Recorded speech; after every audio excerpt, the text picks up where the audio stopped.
Hello বন্ধুরা, সবাই কেমন আছো? দেখতেই পাচ্ছ আমরা এখন স্কুলের সামনে আছি। আহ, এই হলো অশ্বিনীপল্লী উচ্চ বিদ্যালয়, দেখতেই পাচ্ছেন। এইখানে আমাদের ছোটোবেলার স্মৃতি কাটানো, এই সেই পুরনো জায়গা। এইখানেই সেই 5 থেকে পুরো একদম 12 অবধি নিজের স্কুল জীবন শেষ করেছি। তারপরে উঠেছি আমরা কলেজে।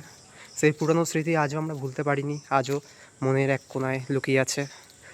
যখন স্মৃতিটা যখন ভেসে ওঠে, তখন শুধু পুরানো শুধু অনুভূতি, একটা আলাদাই অনুভূতি হয়, যেটা ভোলার না। এই দেখো বন্ধুরা, এইখানে আমরা টোটাল 8 অবধি পড়েছি, দেখতেই পাচ্ছ।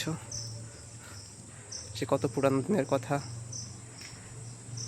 স্কুল ছেড়েছি নাগভাগ, আজ থেকে 4 বছর হয়ে গেল। আমার বন্ধু দেখতেই পাচ্ছ।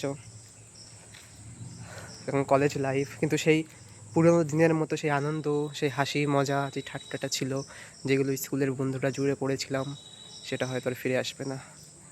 যতই জীবনে উন্নতি করি না কেন, যতই সাকসেসফুল হই না কেন, এই পুরনো স্মৃতি কোনো দিনও মন থেকে ভুলে যাবে না।